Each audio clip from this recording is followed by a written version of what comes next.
Духовная жизнь, в отличие от мирской, не громка и уж тем более не сенсационна. Она вообще для стороннего глаза незаметна. Не случайно ведь говорят «чужая душа потемки». Но ее плоды проявляются уже в облике человека. Лицо отражает его духовное состояние. Это то, о чем сказал Христос. Светильник для тела есть око.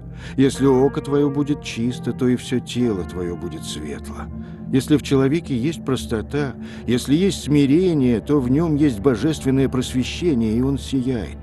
Такое сияние напрямую связано с благодатным влиянием на человека евангельских ценностей. В чем мы можем убедиться на примере отшельницы Агафьи Лыковой, идущей сейчас за водой к ключу, укрывшемуся в таежных зарослях вблизи ее жилья. Казалось бы, мы многое знаем о ней. Знаем, что всю немалую жизнь от самого рождения живет она в условиях дикой природы. Как нелегко ей в одиночку справляться с трудностями, сопутствующими такой жизни. Знаем и то, что дикую таежную глушь ее семья выбрала вовсе не случайно, стремясь жить по вере, а не по меркам, взявшей верх на тот момент истории безбожной власти. И при этом совершенно не знаем, что представляет из себя ее внутренний мир. Этот неповторимый образец гармонии духовного и материального начала, той гармонии, которая и стала главным пунктом пустыннического опыта семьи Лыковых. Как мог такой мир сформироваться вдали от, образно говоря, университетов, и дают ли они сами по себе подобную возможность? Ответы могут быть разные, но для Агафьи университетами стали священные писания, святоотеческие книги и семья. Отец и мать Карпы Акулина, братья Савин и Дмитрий и сестра Наталья. И, конечно, необыкновенная сибирская природа с ее первозданной чистотой и красотой. Все сложности жизни на особицу в глухом горно-таежном уголке, где, разумеется, и в помине нет магазинов, детсадов и школ, обернулись для Агафьиного становления как личности, пусть и странно это прозвучит, идеальным образом.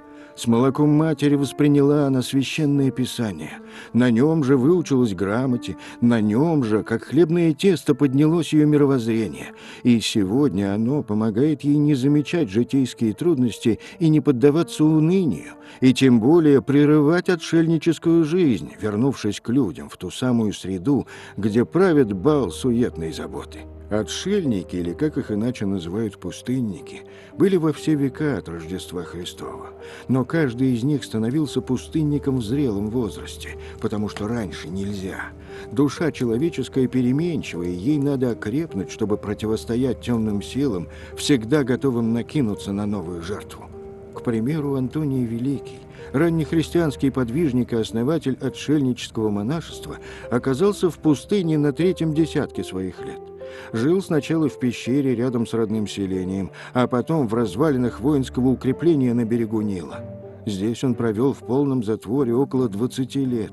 Когда однажды Антоний совсем уж ослаб от духовной брани, ему явился Иисус Христос, сообщивший, что был рядом все время. В уединении Антоний прожил 85 лет, хотя несколько раз по просьбе единоверцев все же приходил в Александрию. Массы народа стекались тогда к нему и жаждали от него чуда и благодатного слова. Умер Антоний в пустыне на 105-м году жизни. Столь же уникальным явлением выглядит на этом фоне подвиг отшельнической жизни Агафьи Лыковой. Она, можно сказать, Антоний великий наших дней, только еще более великий, поскольку в отшельничество вошла из материнского чрева и живет не в жаркой местности, а в диком уголке сибирской тайги. А будучи обладателем эталонной христианской натуры, хранит для нас еще и чудодейственную связь со Святой Русью, как ее прямой и единственный потомок.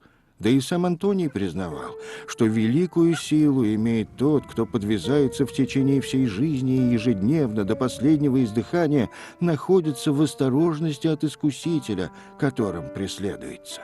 Агафьи, правда, мало бывает в людных местах, и нет такого ее почитания в нашем народе, как в случае с Антонием. Времена на дворе иные. Но о ней знают миллионы, и это про нее сказано. «Спасись сам, и вокруг тебя спасутся тысячи». При современных возможностях это число можно смело умножить. Вот об этом рассказал нам инок Гурий, который провел рядом с Агафьей несколько месяцев. Вот здесь я уже прожил 6 месяцев. И, ну, можно сказать, уже какие-то небольшие, но эти результаты нашей совместной жизни, будем так говорить. Познать, значит, человека Агафью, познать ее сердце, познать ее характер, который сохранен и который несет информацию, будем так говорить, наших предков, которые жили, сейчас живут. Вот мы знаем пример, кстати, очень, к сожалению, конечно, очень мало таких примеров. Но вот у нас есть такой пример, какая была Россия, какие были наши русские люди. Чтобы понять это, надо понять две очень важные вещи. Передо мной лежат две книги: Евангелие и Псалтырь пророка Давыда. И вот чтобы понять душу человека, русского человека, вот того времени, да и к нашему времени это можно отнести. Только я попозже скажу, в чем дело, какая разница между Агафьей и другими людьми, которые живут в мире. Так вот, чтобы знать душу, надо знать Евангелие, знать надо Псалтырь. Воспользуемся советом отца Гурия и обратимся к Священному Писанию, чтобы с его помощью увидеть богатство души отшельницы Агафьи Лыковой. Евангелист Матфей рассказывает в нем о нескольких чудесах Иисуса Христа на Галилейском море. Вначале Иисус накормил 5 хлебами и 2 рыбками более 5000 человек. Люди так сильно поразились чуду с хлебами, что поверили в исполнение многих пророчеств о приходе Мессии и, не откладывая, захотели провозгласить Христа иудейским правителям. Но такой поворот дела, как известно, не входил в планы Христа. И он немедленно отпустил народ, а учеников отправил на другую сторону моря, чтобы те не смогли помочь людям исполнить замысел. Ученики медлили уходить, и они бы не ушли, если бы учитель не понудил их. Сам же Иисус, находясь под впечатлением от недавнего известия о мучительной смерти Иоанна Крестителя, удалился на гору, чтобы побыть наедине и помолиться.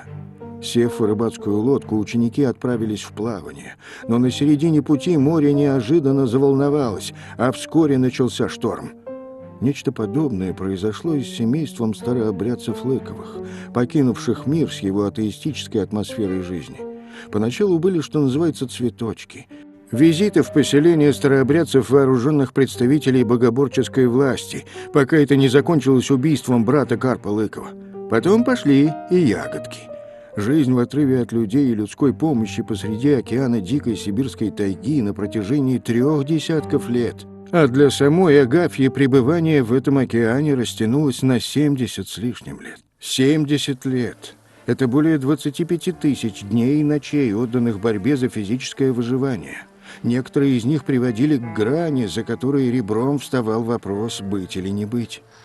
Несколько летних периодов полного затворничества отшельники питались либо одним диким луком, либо одной только черемшой. Хлеб, такой привычный в нашем обиходе, а у отшельников он из старых картофельных очисток вперемешку с толчеными баданными корнями был редкостью, хотя и употреблять его в пищу можно, что называется, только под угрозой расстрела. Соли, в которой человеческий организм нуждается как в кислороде, их пищевой рацион не знал все 30 с лишним лет затворничества. Акулина Карповна умерла, не выдержав таежных тягот, когда Агафье было всего 16. А вскоре после возобновления Лыковыми контактов с внешним миром один за другим поуходили из жизни ее братья и сестра. Как считается, они стали жертвами болезнетворных микробов, принесенных извне, от которых у них, у лесных жителей, чьи натуры наполнены первозданной чистотой сибирской тайги, не было иммунитета. Недолго прожил после этого и престарелый глава семейства Карп Иосифович, ответивший однажды бесхитростно просто на вопрос медийного первооткрывателя отшельников Василия Пескова, а не жалеет ли он, что так трудно жили Лыковы, так бедовали и так страдали. А чего жалеть? Жили как христиане. И осталась с той поры Агафья одна на белом свете, и несет свою беспримерную духовную вахту в таежном тупике уже 4-й десяток лет. Здесь необходимо заметить, упоминавшийся ранее Антоний Великий и вся пустынническая братья были монахами, полностью порвавшими всякую связь с миром, в том числе и связь с родными и близкими. Другое дело миряне, к которым относится и Агафья, хотя и является пустынницей, подобной Антонию Великому. Миряне не только должны, но и обязаны поддерживать отношения с родственниками и знакомыми, чтобы помогать друг другу. И отношения эти становятся тем более полезными, если строятся на духовной основе. Волею судьбы, а правильнее сказать, волею Божию, Агафья не стала монахиней, хотя была близка к тому, что враз бы закрыла для нас к ней доступ. По обычным человеческим меркам она сегодня такая же, как и мы, только с такими нравственными качествами, которые для нашего социума выглядят запредельными, но которые притягивают к себе колоссальный людской интерес. Опять же, волею Божией ей выпало повторить миссию ветхозаветного пророка Аггея, жившего за 500 лет до Рождества Христова. Тогда израильский народ, вернувшись домой из вавилонского плена, взялся за устроение собственного благополучия, а вот восстанавливать разрушенный Иерусалимский храм не спешил. И тогда на страну обрушились постоянные засухи и неурожаи. Народ увидел в этом прекращение заветных отношений с Творцом. В нем возникла угроза омертвения всей религиозно-нравственной жизни, и Господь посылает Аггея, чтобы объяснить народу причины его бед, поднять дух, призвать к скорейшему строительству храма, вдохнуть веру в непреложность обетований Бога, которые исполнится в строящемся храме. Пророк призван был убедить, что именно в новом храме явится Мессия, чтобы положить начало вечному всемирному царству. И иудеи вняли призывом Аггея и вновь принялись за строительство храма Господня. Ситуация схожа с той, в которой ныне пребывает новая Россия, перенесшая 70-летние гонения на православие, затем побывавшая в кратковременном плену у Запада, отпавшего от христианства. Да, порушенные храмы воссоздаются по всей стране, но дело-то в том, что человек внутри себя должен стать храмом Божиим. Именно о таком предназначении человека говорил апостол Павел в одном из посланий. «Разве вы не знаете, что вы храм Божий, и Дух Божий живет в вас?» Агафья Лыкова – это современный ремейк ветхозаветного пророка Аггея, а ее пророческие полномочия вытекают из смысла высказывания писателя Валентина Распутина. Оно касается послераскольных судеб России. «Мы должны быть благодарны старообрядчеству», – писал он в конце минувшего века. «За то, в первую очередь, что на добрых 3 столетия оно продлило Русь в ее обычаях, верованиях, обрядах, песнях, характере, устоях и лице. Эта служба, быть может, не меньше, чем защита Отечества на поле брани». И кроме того, именно ее Господь провел таким жизненным путем, какой сам по себе является чудом, и потому может говорить убедительнее слов.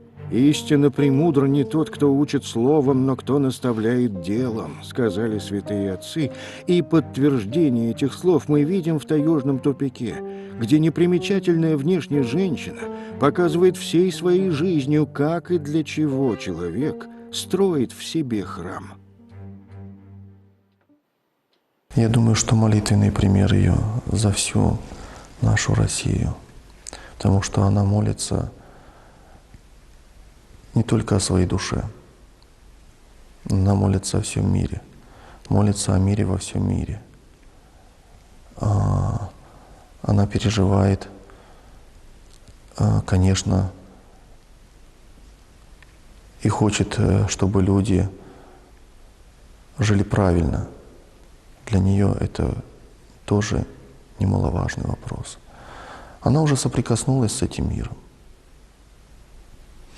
Жили они вне цивилизации, не знали они об этой цивилизации, но они все равно переживали, они все равно молились. Когда они ушли в тайгу, они же ушли как раз в то время, когда пришла безбожная власть, когда церквя закрывались, когда о Боге было невозможно сказать слово. И они понимали, что сейчас настало время спасать свою душу. Сейчас время свободное.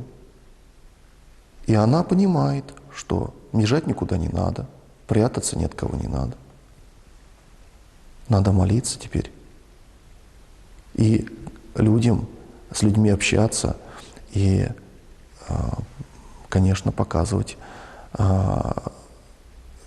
Уже, как сказано, светильник не поставляет под спудом, но на свечнике досветит он всему миру. Всем людям, которые вот в горнице находятся.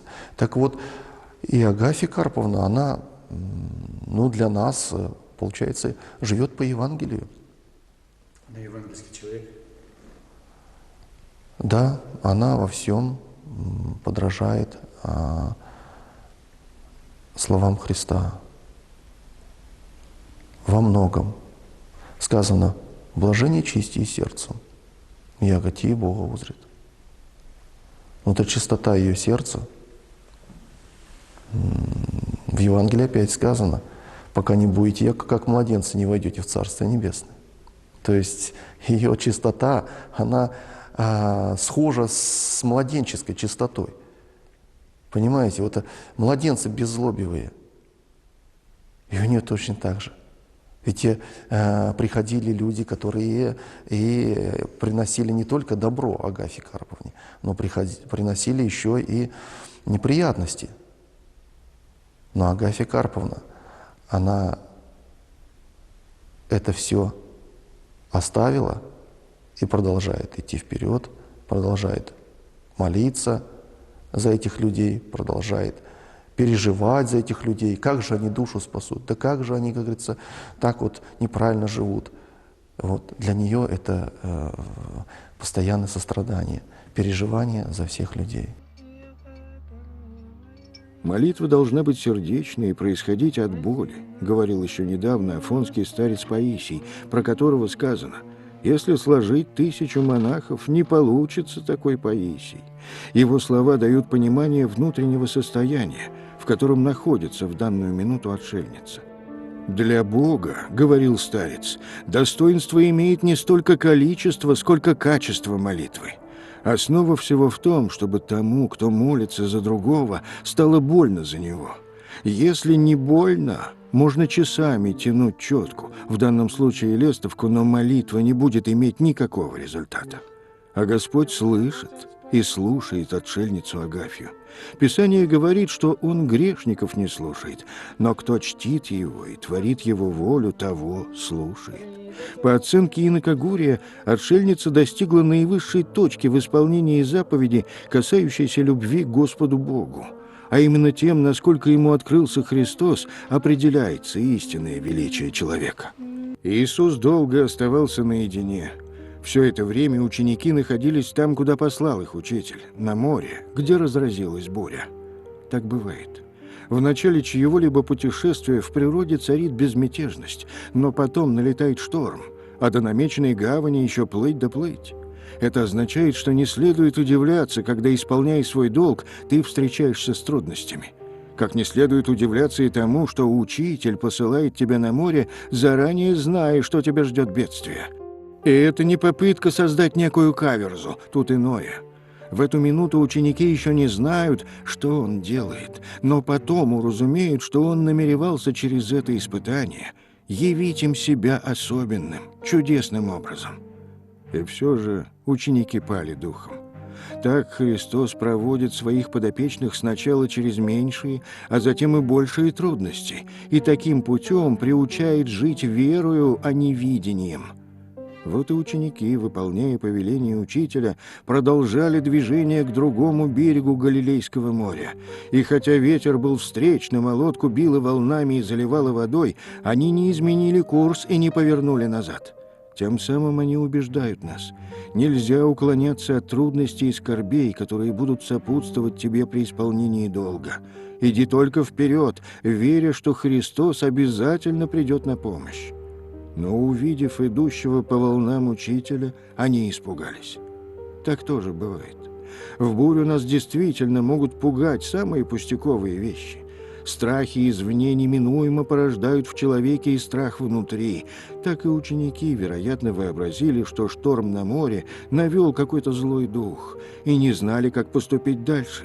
И когда их души охватил страх, который намного опаснее любой природной стихии, то Иисус поспешил к ним и успокоил их словами: «Ободритесь, это я, не бойтесь».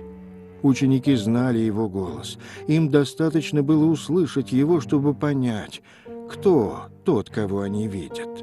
И это означает, что правильное знание, а тем более знание Христа, открывает дверь к истинному утешению. Вот почему в Агафьиной отшельнической жизни было так важно, что ее, еще малышку и несмышленыша, сразу поставили на евангельскую основу, обучив грамоте по текстам из Священного Писания. Получается, что ей сделали самую главную жизненную прививку – прививку от безбожия. С отцовой половины, как Владимир крестил русскую землю, из поколения в поколение так несли христиане. Ну, если были и священники, в Елуторовске-то, ну, их замусили. А тогда уж они остались пустынниками. Но с маминой половины перехожи, родная мамина бабушка из Мордвух была в Ильицком монастыре. Причастие у нас имелось старинное. Дедушка Никола мамин в Никоньянскую церковь ходил, к попу молился крестом, но потом поп-то его за это: я тебя в темницу посажу. Он ответил: сади, святитель Никола в темнице сидел. Опять: сошлю тебя. Ответит: ссылай дали земли, не сошлёшь. Тогда ушел из Никоньянской церкви, к христианам присоединился. Мамины родители в христианстве родились, многодетные были.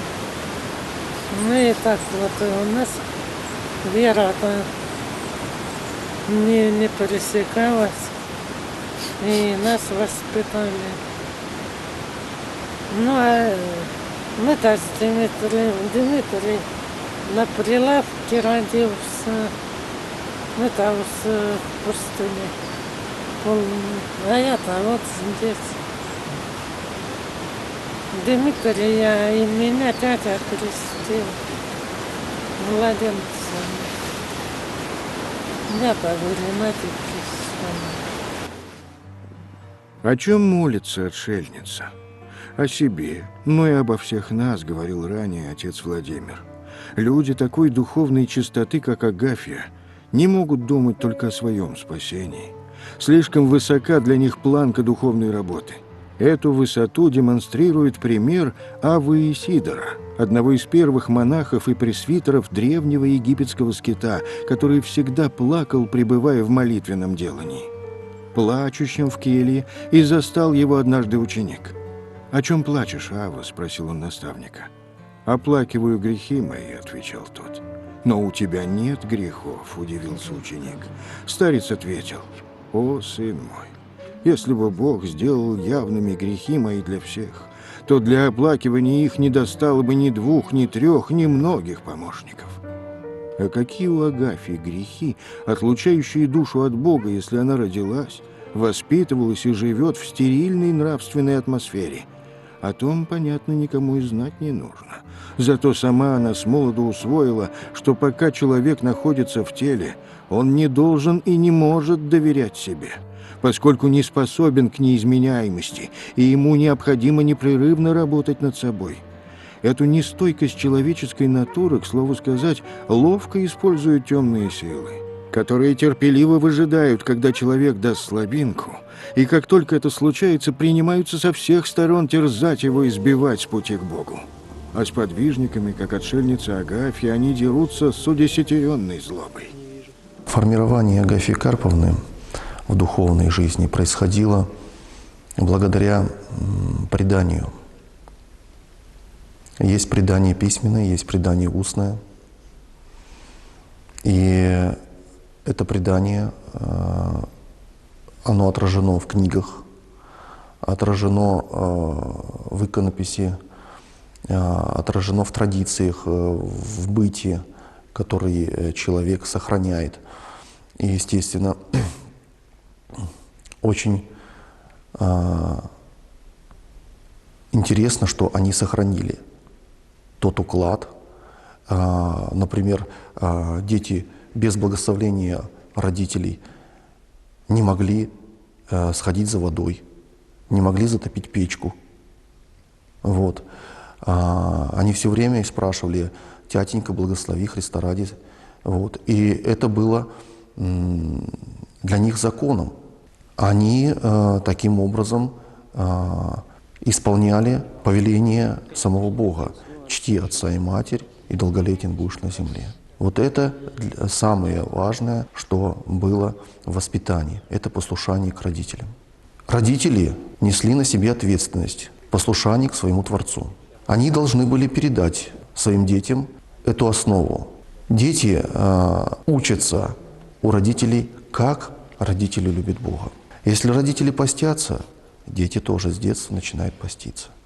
Если родители молятся, дети тоже подражают и встают на молитву.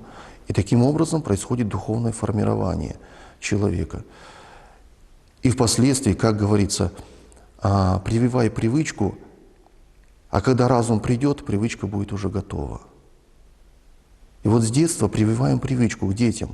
Они еще не понимают разум, для чего это надо. А впоследствии, когда приходит к ним разум, они это с любовью принимают, и у них появляется полностью духовный мир.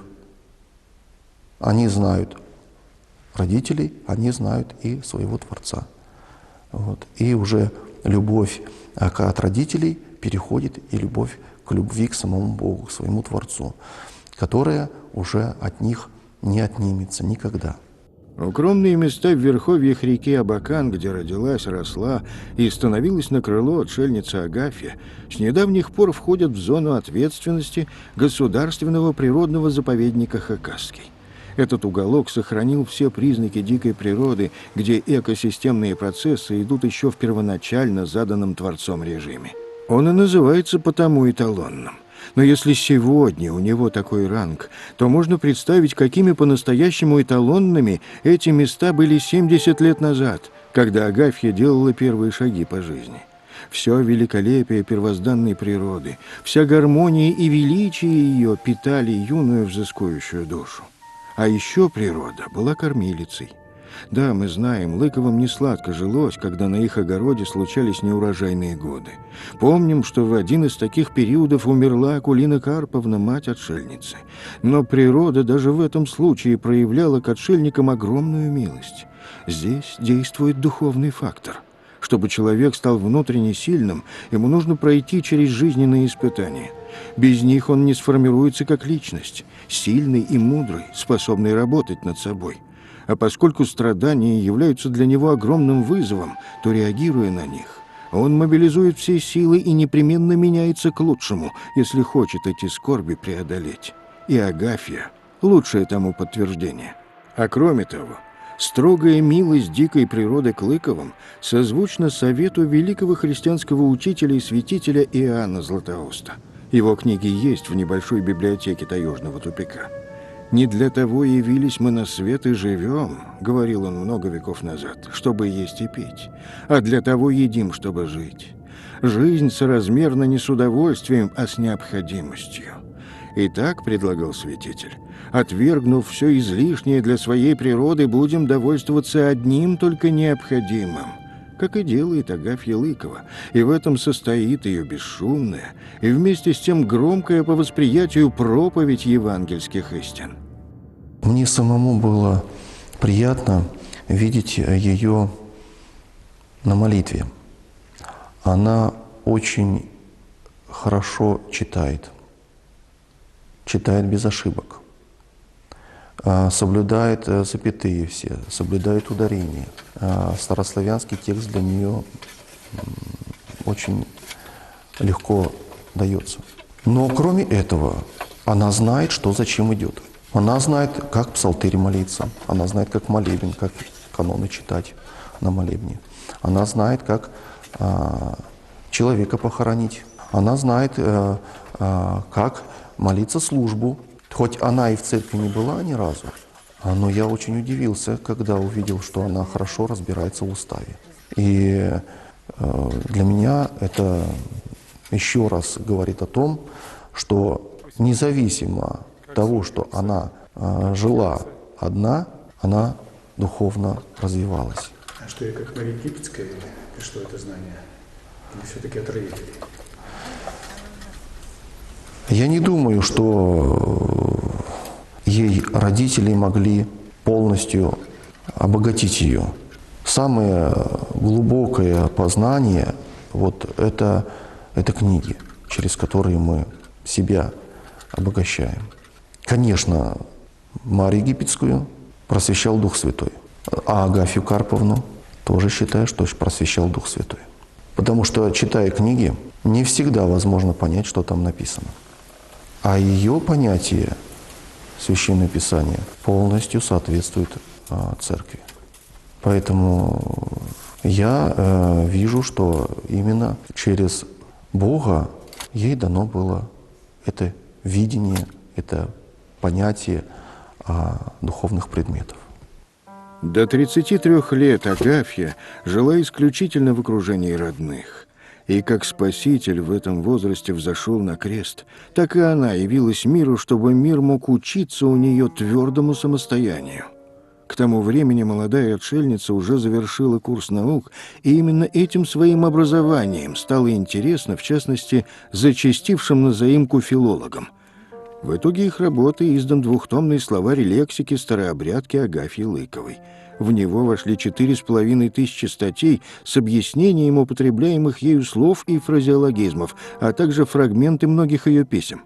Оказалось, что словарный запас отшельницы на 2/3 состоит из евангельской лексики, что вовсе не удивительно, поскольку училась-то она по текстам Святого Писания. А еще обнаружилось, что в разговоре она употребляет слова из речевого обихода XIX, XVIII и более ранних веков, что и подтверждает ее генетическую связь с прежней, незамутненной иноземным влиянием Русью. Агафья Карповна Лыкова – это необыкновенный образ человека, который, конечно, послан всем нам в назидание, в наставление, в наказание. Слово «наказание» имеет значение наказ, размышление о том, каким может быть образ совершенного человека. Ведь сказано в Святом Евангелии: «Будьте совершенны, как совершенен Отец ваш Небесный». Почему эта женщина в глухой тайге, так, казалось бы, несовременно и просто одетая, тем не менее является собой образ святости? Потому что, возможно, при всех ее каких-то частных недостатках она понимает, что жизнь должна быть отдана Богу.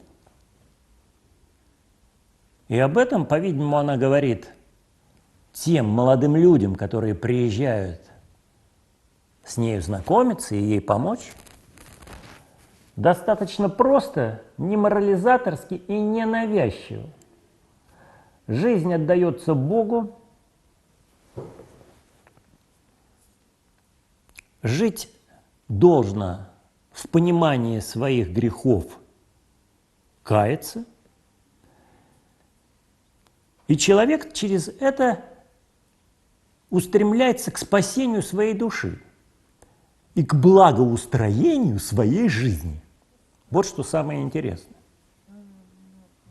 Вот не через какие-то медитации и не через какую-то псевдомудрость, которой очень часто обладает современный человек, занимающийся науками, но не обладает скромностью. И вот наша старообрядческая традиция, но я бы сказал, все-таки наша православная традиция, нас учит именно этому. Она нас учит тому, как сохранять культуру и как благополучно в этой культуре существовать. Блажение стея да поносят вам, ижденуто и рекут всяк. Зол глагол навыл зустями не рани. Радуйтесь и веселитесь, яком сдаваса много на небесих. Это цитация блаженных. Так они и называются. Грамоте все. Ну, мама усила, тятя, а потом меня там тут их родственник. 6 лет я представлена к налою. Тятя-то с мамой на рыбалке были в то время. На тишах. 2 азбуки было. Старинных поим и усилий, ну, псалтырь, скользетные книги были, псалтырь выусились, а потом стали читать, более всего старчество читали, маленькие пои на Ефремова была книга Ефрема Сирина. Ну, она сама для пустыни не проходит. Ефрем-то сирен. Пустыни не как все. Иоанна Златоустова. Книга тятя с лебедей нес.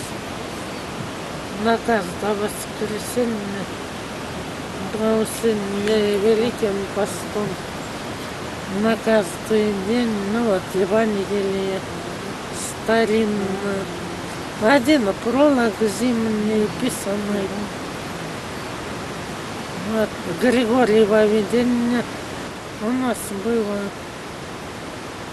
только не в лицах, так вот, 50 на не в лицах. И Солимонарь был, читались бытия святых отец. Как там жили святые отцы. Более там не было с этим. Нам очень интересно ответить на вопрос, на каком же языке говорит Агафья Карповна Лыкова? Что это? Это язык XVIII века? В нем сохранились какие-то элементы языка XIX века? Ведь в основном ее речь устная. А устная речь имеет способность как бы не сохраняться, а меняться вполне естественным образом. Меняется ударение в нашем великом русском языке, потому что мы, русские, люди творческие. Как нам удобно, так мы и говорим. Но это что характеризует старообрядческую среду и что характеризует всякую консервативную, православную среду с положительной стороны? Это верность и готовность сохранять свои традиции. Когда ты сохраняешь свои традиции, ты чувствуешь, что у тебя есть опора в жизни. Но Жизнь всегда тебе подскажет или даст тебе реальную ситуацию, в которой тебе надо будет творчески поступать. И мы видим, судя по рассказам и по тем съемкам, которые сделали участники многих экспедиций, в частности, экспедиция Миреа, что Агафье Карповне все время приходится применять творческие решения. И она с успехом занимается и взращиванием растений, и заготовкой дров, всем своим бытом. А, конечно, если она занимается бытом, то тут уже как бы не до возвышенных книжных текстов. Значит, этот человек живет и высокими книжными, духовно-нравственными ценностями и мыслями, и этот человек одновременно не чужд бытовой речи, бытовой лексики. И тогда быт окормляется высокими мыслями, а высокие мысли не взлетают столь высоко, чтобы подняться до некой гордости. А высокие мысли вполне просты, и Агафья Карповна нам простыми словами и объясняет смысл жизни и правильность человеческих поступков. Христос ободрил учеников. Сказав им это «я», Он призвал их собраться с духом и быть мужественными. Ученики сами виновны в том, что потеряли бодрость духа во время бури. Учитель вовсе не хотел, чтобы так вышло. Еще он им сказал «не бойтесь», то есть «не бойтесь меня». Вы же знаете, что я не мыслю против вас никакого зла. Из этих слов следует, что Христос не пугает тех, кому Он являет себя. И если они Его правильно воспринимают, страх отступает. Что мы и видим на примере Петра. «Господи, если это Ты, позволь мне прийти к Тебе», — сказал Петр. В этом желании проявилась его привязанность к Учителю. Увидев Христа, Петр не может утерпеть, чтобы не пойти к Нему даже по воде. И тут тоже все ясно. Чтобы достичь Христа, истинная любовь проложит себе путь через огонь и воду, если она призвана к тому. Но Петр не хотел идти без повеления Христа. Самые дерзновенные должны ждать призыва, прежде чем отважиться на рискованное предприятие, а не начинать его поспешно и самоуверенно. Если чье-то желание послужить Христу и пострадать за Него не согласовано с Его волей и не соответствует Его призыву и повелению, то это своеволие, а не самопожертвование. Дерзнув по слову Христа пойти по воде, Петр проявил веру и решимость. Он оставил надежную лодку, бросился в пасть смерти, пренебрег угрозой бурных волн, которых еще недавно страшился, что доказывает его немалое упование на силу и слово Христа. В наше время нельзя ожидать таких поручений, какое получил Петр, но вот есть отшельница Агафья, которая, по сути, повторила тот самоотверженный и отчаянный поступок Петра уже в наши дни.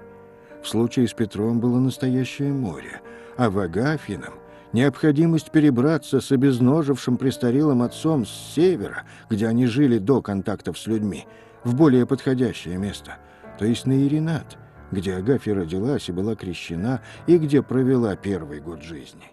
Как Петр, повинуясь слову Христа, безоглядно шагнул на поверхность моря, по которому ни один из смертных до него не ходил, так и Агафья бесстрашно ринулась в непосильное женской природе предприятие. В одиночку, в миниатюре повторив путь лишений и тягот, каким старообрядцы шли в Сибирь из европейского севера России, спасаясь от гонений на веру предков. За 41 год, что Лыковых не было на Иринате, огород основательно зарос кустарником, пихтовым и березовым молодняком.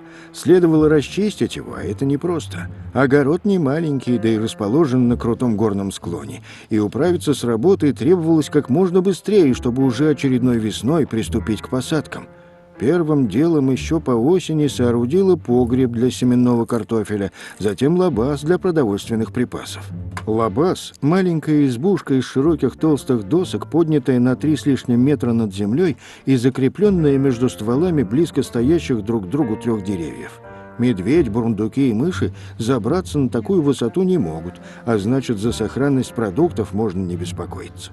Опорное звено из бревен помогли уложить геологи, а все остальное делала одна. Одна доски готовила, раскалывая клиньями лиственное бревно, одна затаскивала их наверх. Зимой там внизу рубила. Внизу. Там по месяцу рубила. Привяжет веревку к концу длинной и тяжелой плахи, подтащит по сходням повыше к дереву, закрепит гвоздем. Эту же операцию выполняет с другим ее концом. Лабаз прослужил больше четверти века, пока его не смыло наводнением. После лабаза принялась за расчистку огорода. Работала, как сейчас, топором. Срубленное дерево распиливало на чурки, которые шли на дрова. Работы было так много, что светового дня не хватало, и приходилось прихватывать лунные ночи. Утром отведет службу на севере, приготовит еду отцу и на Еринат. Остаток дня и ночь работает там, и, не отдохнув, возвращается на север. Переночует, снова служба, сготовит еду для отца и на Еринат. Попутно за 14 таких переходов доставила к новому месту жительства 26 ведер семенного картофеля, которые до весны упрятала в ямку, то есть в погреб. Иногда на расчистке огорода работала по 2 суток, включая и ночные часы.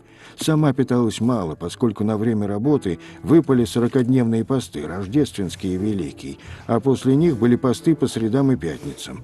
И в таком самоограничении прошли все 5 месяцев, пока готовилось переселение. Вот уж действительно немощь превратила в великую силу. Это та самая внутренняя энергия, которая дает крепкая вера. Истинный христианин боится не бедствий, а того, что не приходится терпеть никакого горя и страдания. Истинный христианин не боится никаких несчастий и препятствий, радуется, когда они встречаются, писал в начале минувшего века видный старообрядческий литератор, епископ Иннокентий Усов. Он, в свою очередь, исходил из того, что Иисус честно говорил своим ученикам о том, что ждет их, если они последуют за Ним. Это нетипичный для нашего мировоззрения способ обрести сторонников. Мир во все времена предлагал человеку розы на всем пути, комфорт и удобство, исполнение житейских устремлений, а Иисус предлагал ученикам лишения, трудности и мученическую смерть. И ведь из 12 первых апостолов своей смертью действительно умер только один, Иоанн Богослов. Все остальные погибли за веру. Но история человечества доказала, Иисус прав. И люди, кто-то явно как Агафья, а кто-то в глубине сердца, но любит его дело и остаются верными этому делу в самых критических ситуациях. С наступлением тепла Агафья принялась за посадки на огороде. В тот год она совершила невозможное, превратив заброшенный участок земли в обихоженную плантацию. Как, впрочем, это было и с первыми староверами-поселенцами. «Они и камень сделали плодородным», сказал 2 века назад губернатор Восточно-Сибирского края Трескин, совершивший первую инспекционную поездку по краю.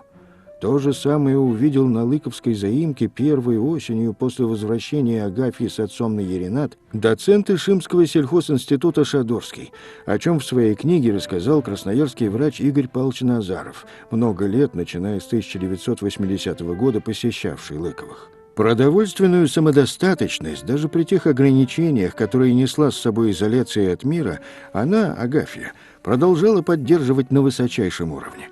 Все это и есть, по версии старика Лыкова, «жили как христиане».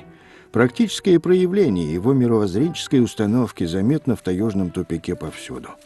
В одном из комментариев к Библии можно видеть высказывание Христа, которое не вошло ни в одно каноническое Евангелие. «Подними камень, и ты найдешь меня.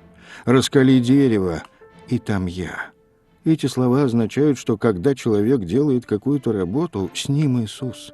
Подлинное счастье, подлинное удовлетворение, ощущение Бога, присутствие Христа – все это надо искать в дневной работе, а выполнять ее честно и, если хотите, красиво, как делает это истинный профессионал. О том же говорит и совет старца Паисия. «Все должно возводить человека к Богу». «Как можно этого добиться?» – спросили его. Он ответил: «Вы достигнете этого, извлекая пользу из всего, что встречается вам на жизненном пути. Знаете, какую духовную пользу и духовный опыт приобретает человек, извлекая из всего духовный смысл? Например, работая с цементом, ты можешь найти Бога. Дотрагиваясь до кирпича, ты можешь дотронуться до Бога. Ты берешь одно, другое, третье и дотрагиваешься до Бога. Да, дотрагивайтесь до Бога во всем. Потом начались челночные переходы с севера на Еринат, связанные с переноской икон и книг, имущества, продовольственных запасов. А пройти каждый раз надо было до 10 километров только в одну сторону. Все перенесла одна. После того, как все перетаскала, 2 недели на ноги встать не могла. Карп Иосифович перебирался на новое место в последние дни марта. Ему этот переход тоже дался нелегко. Одна нога больная, да и преклонный возраст к тому же. Брел в сопровождении дочери по снегу и горам, по речному льду с промоинами на пути 4 суток. Ночи отшельники проводили у костра под каким-нибудь деревом. Там ниже резки, далеко ниже резки первую ночь носевали. Но вы с ним были? С ним, ну потом там набралось вестей-то много. Я только это молимся полуночницу. Это остается на станке псалмы читать, а я в поход котомки таскать, куда там опять таскаю, разбросаю по дороге. А потом подбираете, да? А потом и на Светоносце как раз Лазарева суббота, там за и книги и иконы заносила.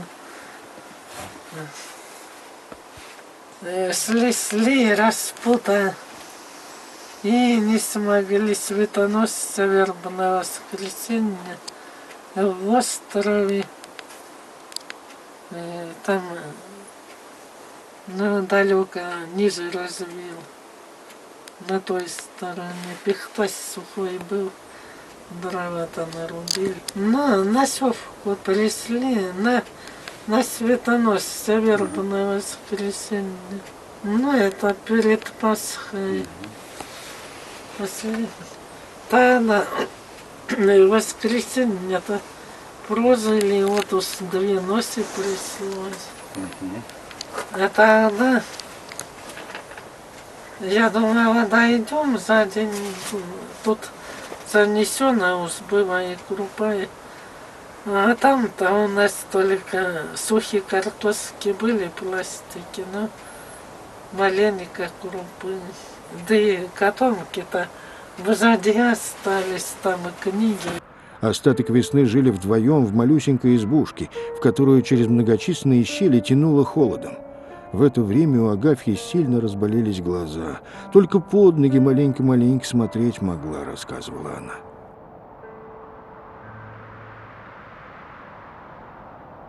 Христос велит Петру идти по воде, и когда тот вышел из лодки, Христос понес его, а Петр, получается, как будто бы сам по себе пошел по поверхности моря. Тут видно следующее. Когда наши души твердо следуют за Христом, Его десница поддерживает нас. А дальше произошло то, что случается с людьми сплошь и рядом. Пока Петр взирал на Христа, уповал на Его слово и на Его силу, все было нормально. И он шел по воде довольно хорошо, но когда включил, как говорил старец Паисий, мирскую логику и обратил внимание на опасность, то испугался. Природа подобных коллизий хоть в общественной жизни, хоть в личной одна. Мы больше смотрим на трудности плотскими очами, нежели очами духовными, очами веры. Петр, увидев сильный ветер, должен был вспомнить, как ветры и моря повиновались Христу, но он соблазнился картинкой, и тут же страх пришел к нему. Пока вера его держалась, и он держался на воде, но как только вера пошатнулась, он стал тонуть. Но все же Петр успел сделать необходимое в таких случаях, воскликнув: «Господи, спаси меня!» И становится ясно. Если вера слабеет, должна усиливаться молитва. И Христос не отверг его, несмотря на то, что к вере его поначалу примешивалась самонадеянность, а когда он ослабел, то и неверие. Он спас Петра. Вера Петра была достаточной, чтобы выйти из лодки на воду, и все же ее оказалось мало, чтобы пройти по воде до конца, поэтому Христос и называет Петра маловерным. Но вера Агафьи, корни которой уходят в Евангелие, позволяет ей уверенно идти по водам бурного житейского моря.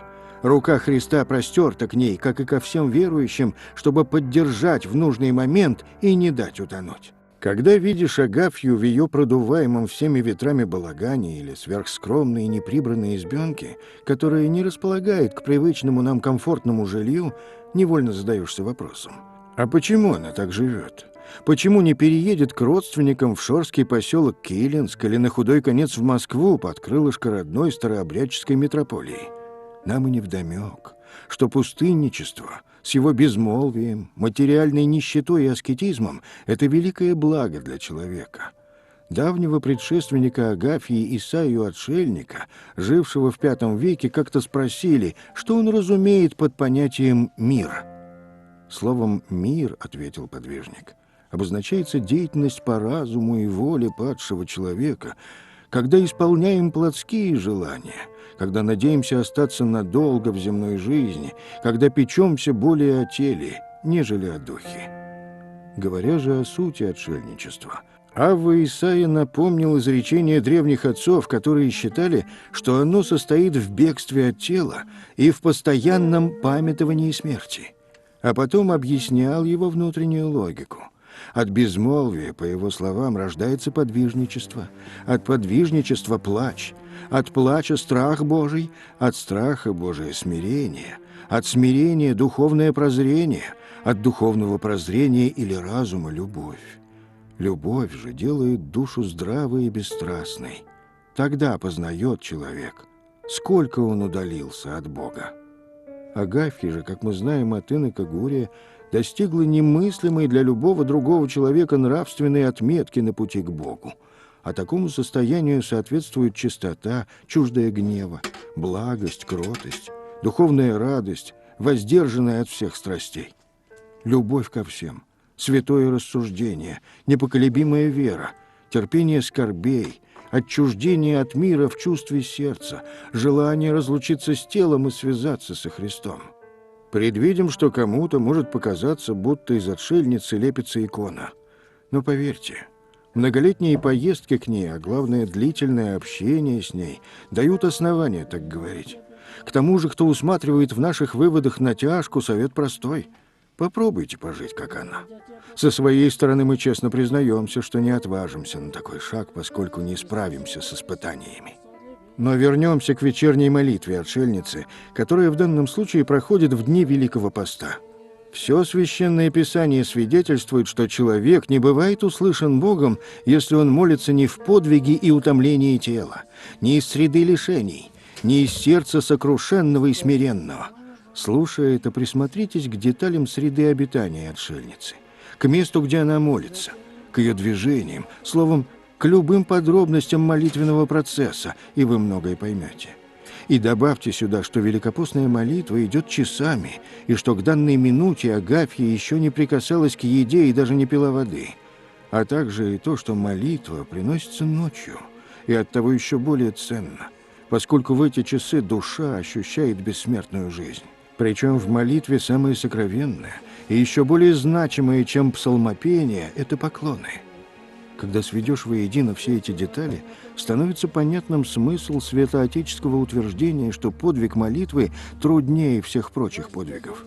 Во всяком другом подвиге хотя бы пришлось нести его настойчиво и постоянно, есть возможность получить некоторое удовлетворение. Но молитва до последнего издыхания сопряжена с трудом тяжкой борьбы.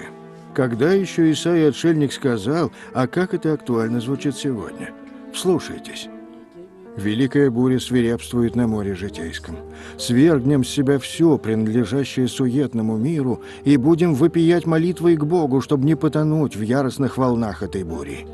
Если человек не обнажится от привязанностей мирских извне и от страстей, которыми облечена душа его внутри, то он не сможет спастись от потопления в волнующем море.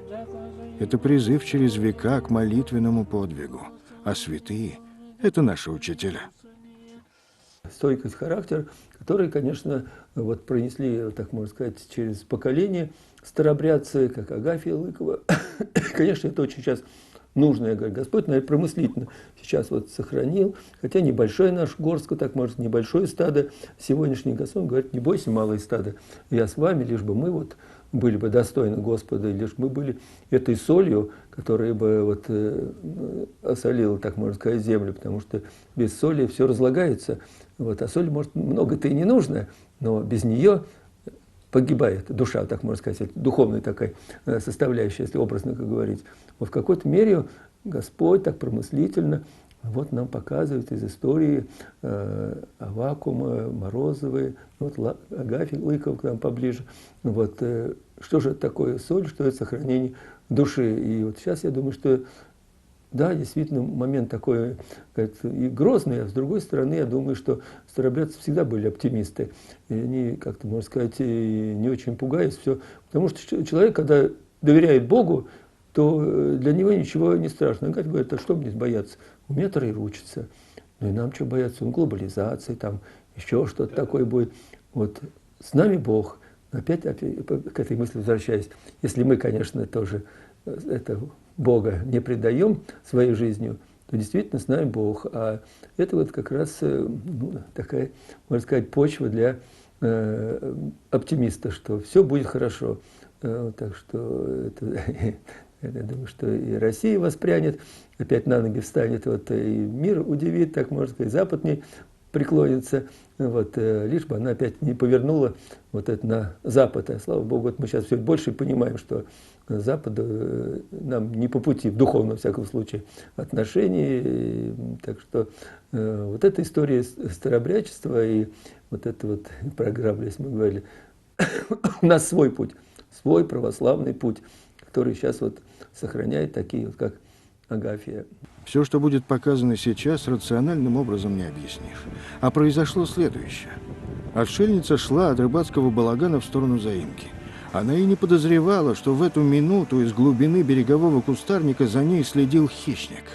Это был тот медведь, который досаждает ей своей жуткой назойливостью многие годы. Однажды она уже сталкивалась с ним лоб в лоб на тропинке вблизи изб. Ее спасли Иисусова молитва и крестное знамение. Новая встреча со зверем произошла в 300 метрах от места предыдущей. Когда он появился на невысоком обрыве, от которого до кромки берега около 25 метров, отшельница его еще не видела. Она шла по каменистому берегу, смотря вниз. Спустившись на отмель, медведь прыжками устремился к человеку. Только тогда Агафья увидела его. То была атака. Нам рассказывали люди, знакомые с повадками хищника, что, начав атаку, зверь уже не останавливается, даже если в него стреляют. Когда медведю оставалось до Агафьи метров 9, он внезапно остановился, развернулся по солнцу и убежал в тайгу. «Метнулся от меня». Так описала она его маневр. Чрезвычайное происшествие, когда жизнь отшельницы висела на волоске, уложилось в какие-то секунды, и вновь ее спасли Иисусова молитва и крестное знамение. Коротенькое, всего-то 8 слов. Но какой силы воздействия имеет эта молитва, если громила медведь, изменив первоначальные намерения, убегает, как поджавшая хвост собачонка? Поджать хвост огромному хищнику повелел Иисус Христос, который, как и в случае со слабшим от духовной брани Антонием Великим, находился рядом с Агафьей в решающую для нее минуту. Она же, не паникуя и не ускорив шага, продолжила движение к жилью. А медведь, словно банальный уличный хулиган, позже вернулся к балагану и расшвырял находившиеся там камни валуны, будто желая показать человеку, какой убийственной мощью он обладает. Нетрудно представить, что ожидало бы отшельницу, окажись она в его когтях. Но Господу было угодно сохранить ее для нас. Только ли сам хищник демонстрировал свои возможности? Конечно, нет. То была атака темных сил, по-другому бесов. Дьявол обладает способностью управлять животными, насекомыми и прочей земной тварью, даже человеком, правда, лишь до определенных пределов. Вот и в данном случае он попытался использовать медведя, чтобы расправиться с отшельницей и тем самым положить конец ее уникальной проповеди евангельских истин. Не вышло. А все потому, что бесы бегут от одного упоминания имени Спасителя. Оно опаляет их, как огнем. Сам Иисус Христос, наставляя учеников, говорил: «Именем Моим будете прогонять бесов». Вот Агафья и прогнала бесов, которые вселились в несчастного медведя и заставили его без видимой на то причины броситься на человека. Именно про эти случаи Исаия отшельник замечал: «Бодрствуем ли или спим, враг рода человеческого не перестает нападать на нас, и эти нападки особенно сильны именно в пустыне». А Паисий Святогорец тоже будто про Агафью сказал так: «Если человек осенит себя крестом и верит свою жизнь в руки Божии, то Бог и будет потом судить, жить или умереть надо было этому человеку. А чтобы Бог дал божественную силу, надо, чтобы, как несколькими минутами ранее отмечал митрополит Корнилий, человек не оставлял его».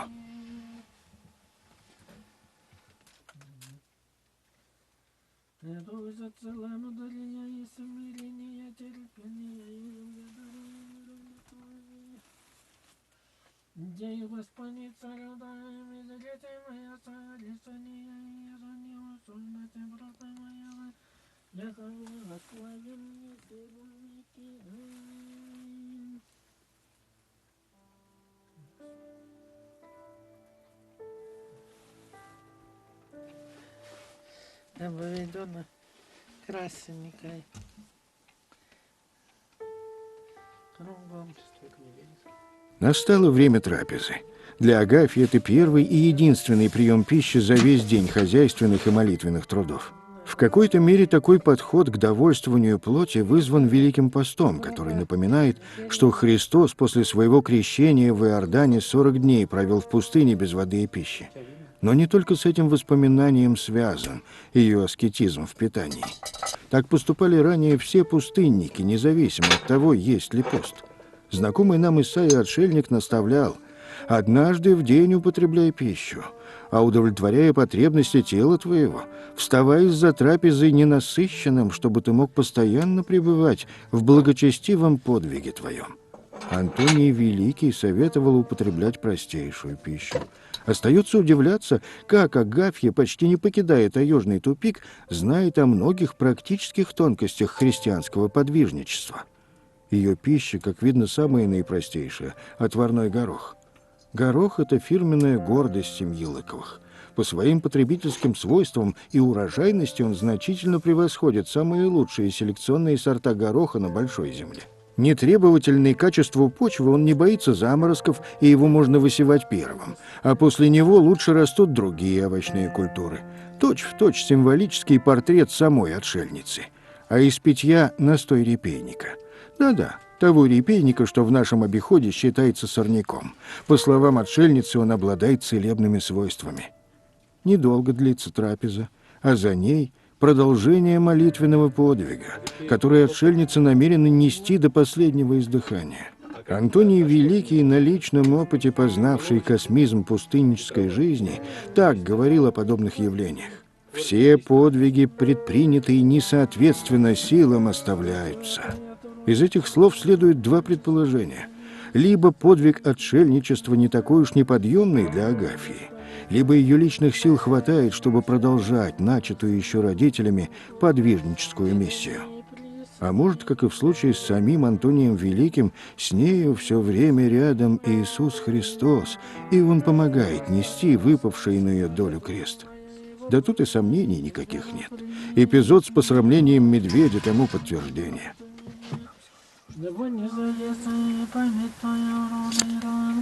Ты воскрес, я тебе поются силы небесные, и твои слава веки. Слава высшего Бога на земле, милость становится благоволение. Если Боже не сомневайтесь, в земле и грехи мира помилуй нас, в земле и грехи мира прими молитвы наши. Когда Христос вошел в лодку, Петр тоже вошел вместе с ним. И это означает, что участвующие со Христом в его терпении будут участниками и в царстве его, а кто ходит с ним, тот будет и царствовать с ним. Когда они вошли в лодку, ветер утих, шторм прекратился, поскольку сделал свое дело, испытал учеников. так и Христос, входя в человеческую душу, повелевает стихнуть буре и ветру, водворяет в ней мир. Все остальные ученики, находившиеся в лодке, подошли и поклонились ему, сказав: «Истинно ты Сын Божий». Они и прежде знали, что он Сын Божий, но теперь убедились в этом еще больше. Они не только признали великую истину, но и покорились ей, поклонились ему. И как только Иисус вошел в лодку, она тут же оказалась у берега, в той самой точке, куда и направлялись ученики. Все. Фантастическое приключение закончилось благополучным финалом. Со страхом Божиим и верой приступите и крестись. Благословен гряды его, имя Господне, Бог Господь, и явися нам. Вот так держи, чтобы нам ничего не пролить. Честное и пречное тело и кровь Господа Бога и Спаса нашего Иисуса Христа подается рабе Божией Агафии в день принесения честного огня, который на образа Господня, и всех родителей несут невосуждение. Тело Христова прими, да бессмертного вкусите, до оставления грехов и в жизнь вечную. Сейчас все выпивай, все прям.